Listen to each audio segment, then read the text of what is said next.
Ma mère devient beaucoup trop intense avec l'organisation de mon mariage, alors mon père lui a dit de se détendre, mais elle a fait une crise de nerfs et lui a crié de ne pas se mêler de ça parce qu'il n'est même pas mon père. Pour être honnête, ma mère et moi ne nous sommes jamais vraiment entendus. Ce n'est pas quelque chose de nouveau pour moi, ça a toujours été comme ça. Dans un monde parfait, je n'aurais pas besoin de créer un compte anonyme pour me plaindre de l'odyssée que devient la planification de mon mariage. Je n'en ai pas vraiment besoin cette fois non plus, mais mon fiancé est parti pour le travail, et je ne veux pas déverser mes traumatismes d'enfance sur mes amis pour l'instant. Donc, me voilà. Et avant que tu ne poses la question, non, je ne vais pas couper les ponts avec elle, annuler le mariage, brûler sa maison ou essayer une autre méthode que cette communauté géniale pourrait inventer pour l'énerver. Avant que des conclusions ne soient tirées, laisse-moi te donner un peu de contexte, sous forme de mon histoire tragique. Avant ma naissance, ma mère avait déjà 3 fils, Eye, Bennett et Camden. J'ai 33 ans aujourd'hui et je suis la plus jeune. Tu vois, dès le moment où elle s'est mariée, ma mère n'avait qu'un seul objectif, avoir une fille. Elle avait 19 ans, venait de se marier avec un homme déployé à l'autre bout du monde, et elle voulait une mini-version d'elle-même. Et elle a failli l'avoir. Aucune de ces grossesses n'a été facile, crois-moi, j'en ai tellement entendu parler que je pourrais te les raconter en détail, mais la 3e a été particulièrement difficile. Les médecins lui avaient même conseillé d'arrêter après Camden, mais comme il est né garçon, elle ne pouvait tout simplement pas l'accepter. Bref, mon père était souvent déployé, donc il n'a jamais vraiment su à quel point ces grossesses l'affectaient physiquement. Et même s'il a essayé de se rattraper 10 fois depuis, à partir du moment où je suis né, je suis devenu tout son monde. Ma mère n'avait pas l'énergie de s'occuper de 3 garçons, et la présence de mon père était, au mieux, un appel téléphonique pendant une escale. Donc, ce sont mes frères qui en ont le plus souffert. Pour sa défense, quand il était là, mon père s'impliquait pas mal avec les garçons. C'était aussi l'exemple parfait du militaire incapable d'éteindre le mode sergent-instructeur, ce qui voulait dire beaucoup de cris. Mais quand il était à la maison, mes frères avaient quelqu'un pour les guider. Moi, par contre, j'avais ma mère à plein temps. Le terme moderne pour la décrire serait probablement un momagé et mère aux amandes, donc ça devrait déjà te dire pas mal de choses sur mon enfance. J'aimerais pouvoir dire que son comportement m'a rapproché de mes frères, genre traumatisme partagé et tout ça. Malheureusement, même si notre père était un sergent temporaire, notre mère était une manipulatrice à plein temps. Sa méthode préférée penchait plutôt vers le chantage affectif, mais elle n'hésitait pas non plus à mentir ouvertement. Je sais par expérience que mes frères croiront toujours sa version plutôt que la mienne. Il semble que je sois la seule à reconnaître la manipulation émotionnelle. Je ne peux pas vraiment leur en vouloir, ils ont passé des années à courir après l'attention du seul parent physiquement présent, pendant que moi, j'avais cette attention dès la naissance. Ce qui doit être frustrant, c'est que pendant qu'ils jouaient le rôle de la famille parfaite pour lui plaire, moi j'ai très vite refusé d'y participer. J'ai appris à lui donner des informations au compte-gouttes, ce que vous appelez sur internet une diète d'infos, dès l'université, et je n'ai jamais arrêté depuis. Je lui disais juste assez pour qu'elle ne débarque pas chez moi pour vérifier que j'étais en vie et pour éviter qu'elle ne persuade mes frères d'éloigner mes nièces de moi. Et voilà. Ce qui nous amène à la planification du mariage, tout ce bazar. J'ai rencontré mon fiancé, Finn, à la fac. On ne s'est mis ensemble que quelques années plus tard, mais il a été mon meilleur ami bien avant ça. Contrairement à moi, Finn et sa famille sont très proches. Sa mère est décédée quand il était jeune, mais d'après ce qu'il m'a raconté, même avant ça, sa famille était beaucoup plus soudée que la mienne ne le sera jamais. La première fois qu'il m'a parlé de sa mère, j'ai vraiment cru qu'il inventait des trucs, tu sais, parce qu'elle est morte et qu'on n'est pas censé parler mal des morts. Mais non, il ne mentait pas, et il a toujours souhaité que je puisse avoir un lien aussi fort avec ma propre famille. Quand on s'est fiancés, je savais qu'on allait devoir le dire à ma mère un jour ou l'autre. J'ai repoussé l'annonce pendant quelques jours, puis quelques semaines, puis quelques mois. Elle ne savait même pas que j'étais dans une relation sérieuse, et la seule personne de ma famille que Finn avait rencontrée, c'était ma tante. Je comptais bien que ça reste comme ça aussi longtemps que possible, mais une fois fiancés, les présentations sont devenues inévitables. Le fait de repousser l'annonce a fait que, eh bien, on ne lui a dit que la veille du départ de Finn pour le travail. Elle était folle de joie, malgré ses remarques passives-agressives sur le fait de ne pas avoir rencontré Finn plus tôt. Le fait que j'épouse, je cite, un jeune homme charmant a suffi à l'enthousiasmer. Elle a insisté pour qu'on aille dîner, a invité toute la famille élargie, et a commencé à leur raconter tous les détails de notre relation. Mais malheureusement, on avait déjà prévu un petit voyage, parce que Finn devait encore faire ses valises. Depuis, je n'ai pas réussi à m'échapper à nouveau, je ne suis pas Houdini. Finn est parti il y a presque une semaine, et il y a quelques jours, je suis retourné chez mes parents pour récupérer des affaires que ma tante avait laissées pour moi. Dès que je suis arrivé, ma mère m'a sauté dessus comme une puma. Elle m'a présenté ce qu'on appelle maintenant le classeur. Ce classeur est un cahier à anneaux rempli jusqu'à ras-bord de tous les détails de mariage que ma mère planifie pour moi depuis avant ma naissance. Pour te donner une idée du niveau de détail, il y a des échantillons de tissu pour les nappes du dîner de réception, un plan de table, qui y était aussi, et peut-être, je ne sais pas, 50% des personnes que Finn et moi voulons réellement inviter. Le classeur prévoit même de la place pour environ 400 invités. Je ne pense même pas connaître 400 personnes. Je ne pense même pas qu'elle en connaisse 400. Hier, j'ai essayé d'expliquer le plus doucement possible que Finn et moi avons déjà une liste d'invités, et qu'elle est bien loin des 400. J'ai aussi essayé de faire passer l'idée que ce mariage serait, eh bien, mon mariage, pas la suite du mariage de rêve de ma mère. Ça s'est passé aussi mal que prévu, et quand j'ai quitté la maison, elle avait déjà épuisé toutes ses larmes de crocodile. Je n'ai réussi à la faire arrêter qu'en inventant une urgence à régler sur le champ. Et pourtant, la partie la plus agaçante est venue après. Je n'avais pas encore annoncé mes fiançailles à mes frères, principalement parce que je ne voulais pas qu'un d'eux aille le dire à maman avant moi. Le plan était de l'annoncer au dîner ce week-end, puisqu'on se réunira tous pour célébrer la promotion de la femme de Camden, elle a reçu plusieurs prix, et les réussites de la fille d'Aye. Comme Finn n'est pas là, ça aurait été trop de faire une vraie fête de fiançailles. C'est une célébration générale, je ne pense pas voler la vedette à qui que ce soit. Et puis, j'aurais eu l'occasion de demander à mes nièces d'être mes demoiselles d'honneur en personne. Malheureusement, ma mère a décidé que me laisser annoncer mes propres fiançailles, c'était trop lui demander. Depuis hier, j'ai reçu 6 messages de membres de la famille, un d'Aye et de Camden me disant de laisser maman profiter de son moment puisqu'elle attend ce mariage depuis avant ma naissance, et un de chacune de mes belles-sœurs me félicitant pour les fiançailles. Bennett a exprimé le même avis, et absolument aucune réponse de mon père à ma demande qu'il essaie de raisonner ma mère. Il a les accusés de lecture activée, donc je sais qu'il a vu mon message. Je ne sais pas exactement ce qu'elle leur a dit, mais ces derniers jours ont été un avant-goût de ce que pourrait devenir l'organisation de ce mariage. C'est mon enfer personnel, que je vous présente ici. Dans n'importe quelle autre situation, j'aurais simplement coupé les ponts et fait les choses à ma manière sans rien lui dire, mais cette fois, malheureusement, ce n'est pas une option. Donc je suis ouverte aux suggestions. Je sais que je ne suis pas la seule à avoir ce type très spécifique de mère.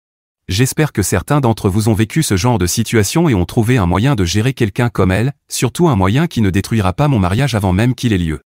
Merci quand même. Dites-moi si vous avez un conseil à me donner dans cette situation infernale. Mise à jour 1.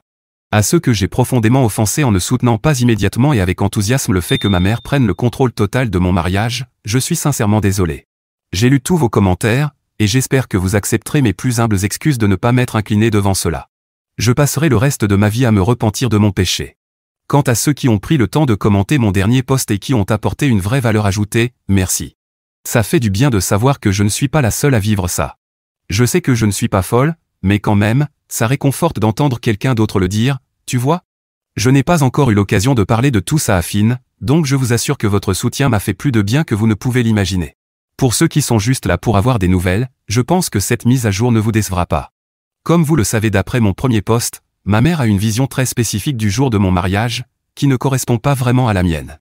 Bien sûr, la robe fait partie des divergences. Ma mère rêve de me faire entrer dans une robe blanche bouffante, comme à l'époque de mes concours de mini-miss, avec une tiare, évidemment. Le classeur est rempli en fonction de cette vision, avec toute une sélection de robes bouffantes. Malheureusement, mes goûts vont beaucoup plus vers la robe de mariée vintage de ma grand-mère paternelle, que toutes les femmes de la famille de mon père ont portée. Chacune de mes tantes est entrée dans l'église avec cette robe, et depuis que j'ai découvert cette tradition, je savais que je voulais la perpétuer. Je suis la seule petite fille du côté de mon père, donc la seule à pouvoir continuer cette tradition, et ça ne poserait aucun problème si je ne voulais pas la robe. Mais je la veux. Sans surprise, ce n'est pas du tout quelque chose que ma mère approuve. Tu vois, sa relation avec sa belle-mère a toujours été catastrophique. Ma grand-mère n'a jamais aimé ma mère, et le sentiment était très réciproque. J'ai découvert l'existence de la robe uniquement parce que j'ai entendu ma mère s'en moquer auprès de sa sœur. Oui, elle a dit que la robe serait mieux en lambeaux et brûlée. Quand j'ai vu la photo, j'ai trouvé qu'elle m'irait parfaitement. Évidemment, je ne lui ai jamais dit ça. J'en ai déjà parlé avec la sœur aînée de mon père, et elle est ravie de ma décision. Elle comprend aussi pourquoi je n'en ai pas parlé à ma mère, et m'a promis de ne rien dire à personne de son côté tant que je ne l'aurais pas fait moi-même. Mais voilà, ma mère a fini par l'apprendre quand même. On a quand même maintenu le dîner en l'honneur de ma belle-sœur et de ma nièce, qui est devenu, sans qu'on le veuille vraiment, un dîner de pseudo-fiançailles pour moi. J'avais déjà appelé personnellement chacune de mes nièces pour leur annoncer les fiançailles et leur demander d'être mes petites demoiselles d'honneur. Ma mère et moi avions conclu une trêve, comme toujours, on fait semblant que rien ne s'est passé et on continue comme si tout allait bien. Le dîner se passait étonnamment bien jusqu'à ce que ma mère parle de l'achat de la robe. La femme de Camden a dit qu'elle pensait que je suivais les traces de ma tante en portant la robe de ma grand-mère. Comme je ne l'ai pas immédiatement démenti, ma mère a explosé et a confronté toute la famille et le reste du restaurant. Elle s'est mise à pleurer à chaudes larmes, les bras en l'air, en criant qu'il s'agissait de la plus grande trahison qu'elle ait jamais connue, blablabla. Elle s'est à peine reprise avant de commencer à me hurler dessus sur le fait que je suis une fille ingrate, alors qu'elle n'a voulu que le meilleur pour moi, un mariage parfait. J'admets qu'il y avait probablement mieux à faire à ce moment-là, mais avec une femme en train de me crier dessus en plein restaurant chic, entouré de, je ne sais pas combien de témoins, j'ai fait la seule chose qui m'est venue à l'esprit. Je me suis levé, j'ai attrapé mon sac, je suis sorti du restaurant, monté dans ma voiture et rentré chez moi. Et me voilà maintenant, assise sur mon canapé, l'ordi portable sur les genoux, en train de taper tout ça parce que j'ai laissé mon téléphone à ma nièce de 5 ans, à qui je l'ai prêté pour jouer. Mise à jour 2. Avant que je commence à lire d'autres commentaires ou messages me disant de couper définitivement les ponts avec ma mère, sachez que je ne vais pas faire ça. Aussi simple que ça puisse paraître de supprimer quelqu'un de sa vie et avancer, la vraie vie est beaucoup plus compliquée que ça. Je ne suis pas prête à sacrifier ma relation avec mes nièces à cause du casse-tête qu'est ma mère, même si là, j'en ai vraiment très envie. Bref, Canden m'a envoyé un mail après le dîner pour me dire qu'il serait chez nos parents le lendemain matin et que je pourrais récupérer mon téléphone là-bas.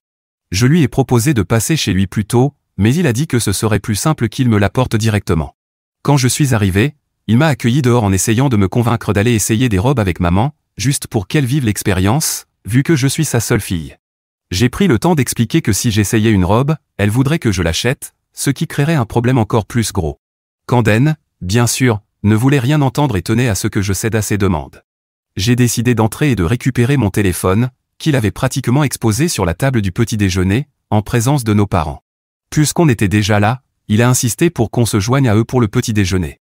J'aurais dû partir avec mon téléphone tout de suite. 3 bouchées. Oui, 3 bouchées, et elle commence à parler d'une robe magnifique qu'elle a vue dans une boutique locale.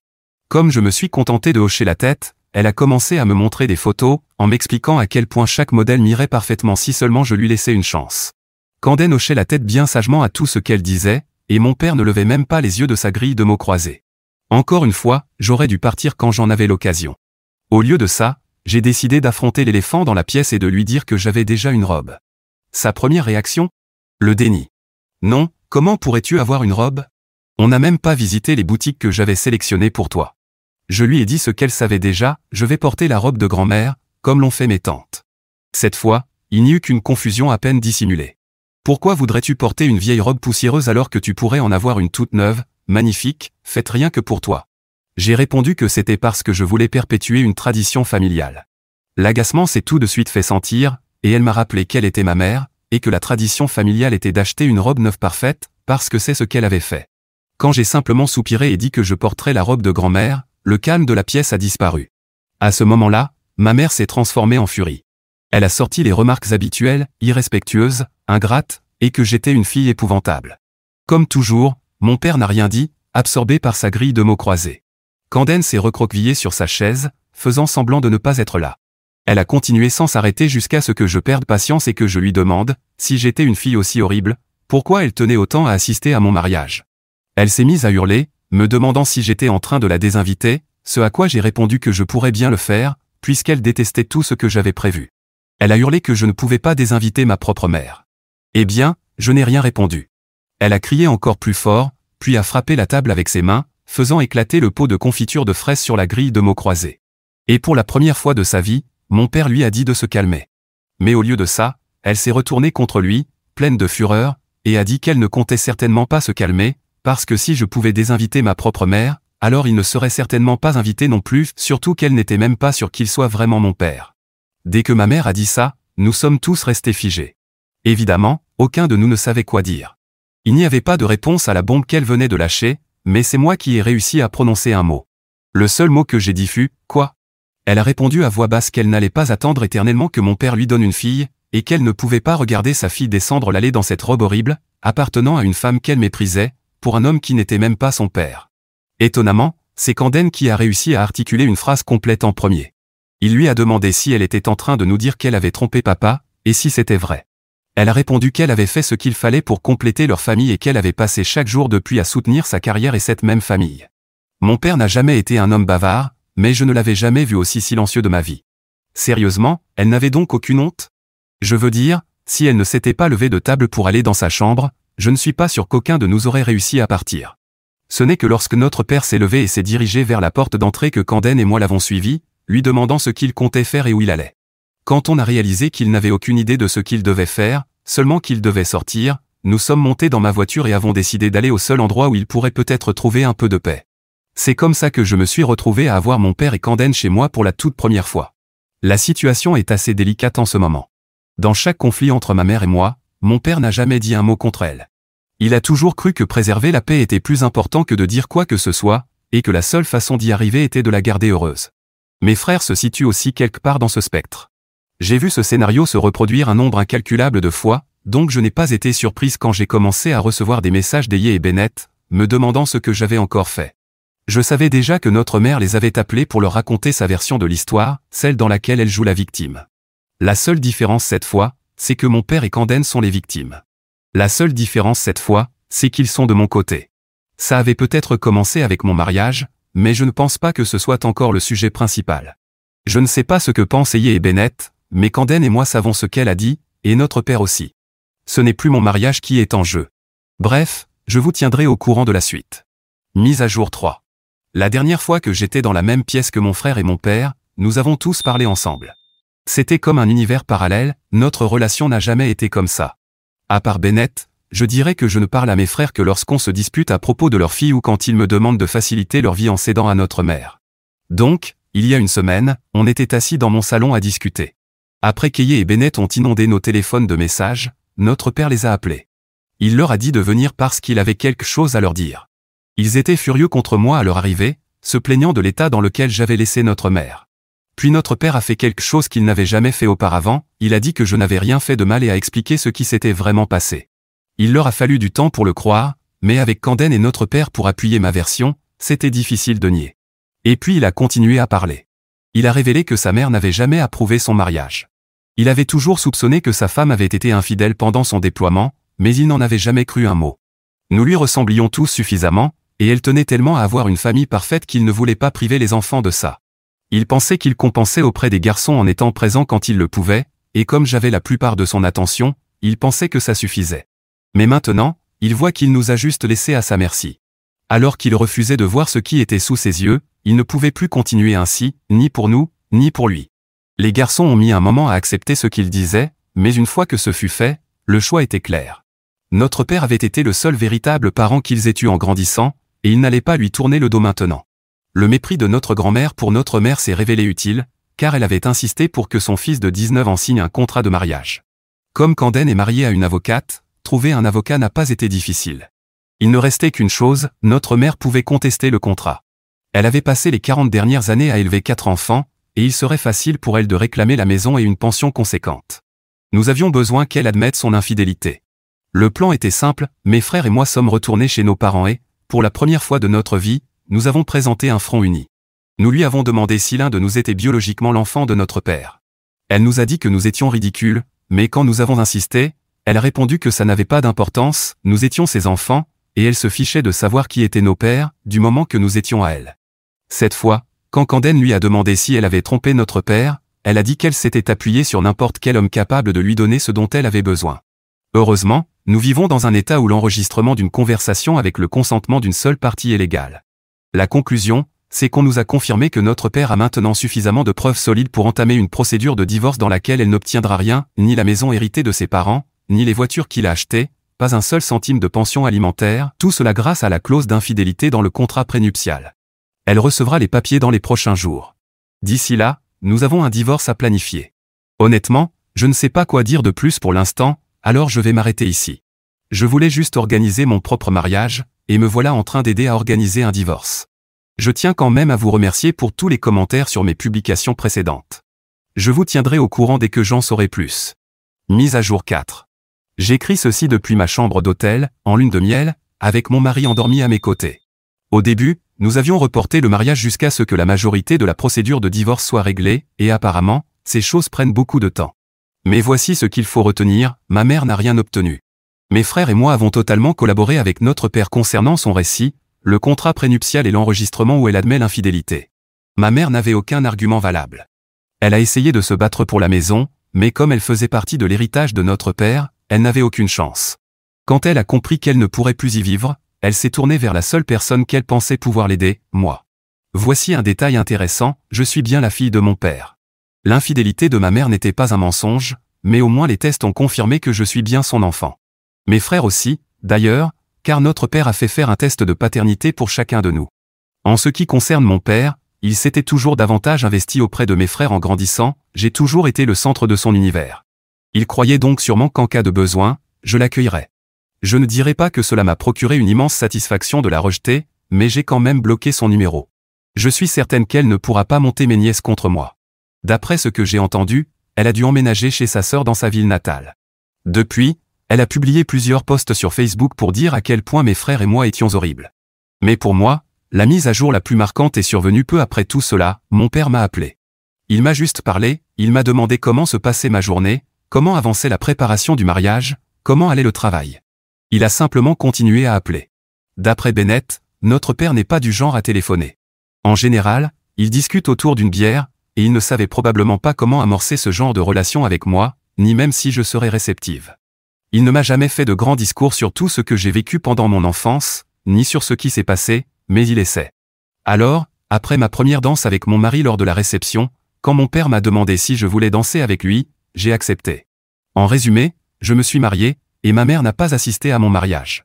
Mais pour être honnête, elle n'était pas invitée. Je suis sûr que je recevrai bientôt des nouvelles via des posts Facebook, des tweets ou des citations passives-agressives dans le groupe familial étendu. Mais pour l'instant, je suis en lune de miel, et mes notifications sont désactivées. Mise à jour 5. J'étais persuadé que ma dernière mise à jour serait la dernière, mais apparemment, ma mère en a décidé autrement. Mon mari fait la sieste après une matinée bien remplie, alors j'en profite pour vous raconter ce qui s'est passé depuis que je m'étais éloigné de tout ça. Il y a quelques jours, en rendant visite à Camden et sa famille, j'ai remarqué que ma nièce de 14 ans, celle qui m'avait envoyé le lien vers ma toute première publication, était plus silencieuse que d'habitude. Nous avons toujours eu une relation très proche, donc ça m'a inquiété. Je lui ai demandé si tout allait bien. Au début, elle a fait semblant, mais quand j'ai insisté, elle m'a montré quelque chose sur son téléphone qui m'a laissé sans voix. Il s'avère que ma mère, que nous avions tous bloqué après les événements, avait trouvé un nouveau moyen de faire perdurer son drame. Elle avait commencé à envoyer des messages à certaines filles de mes frères, leur racontant à quel point j'étais horrible, comment je l'avais laissé sans rien, et essayant essentiellement de détruire l'image qu'elles avaient de moi. Les filles n'en avaient parlé à personne, sans doute parce qu'elles ne voulaient pas d'ennui ou ne savaient pas comment gérer ça. L'aînée a 14 ans, les autres sont plus jeunes, et toutes n'ont même pas de téléphone. Je ne l'ai découvert que par hasard, en voyant le téléphone de ma nièce.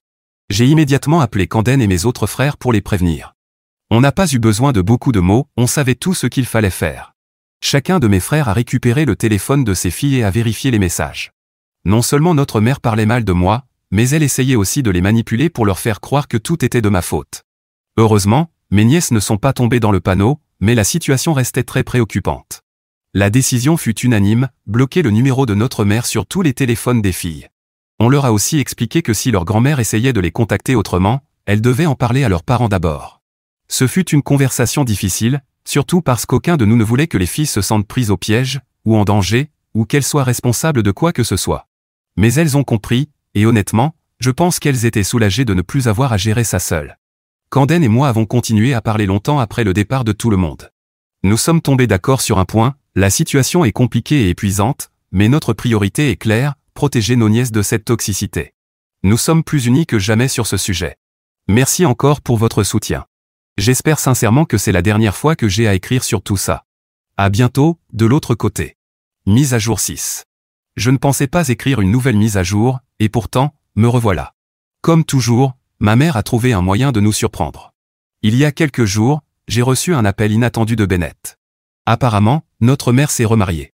Ce qui m'a le plus choqué, ce n'est pas qu'elle se soit mariée à nouveau, mais qu'elle ait épousé un vieil ami de la famille, un homme qui était souvent présent quand nous étions enfants. Un homme que je n'ai jamais beaucoup aimé, sans jamais pouvoir expliquer pourquoi.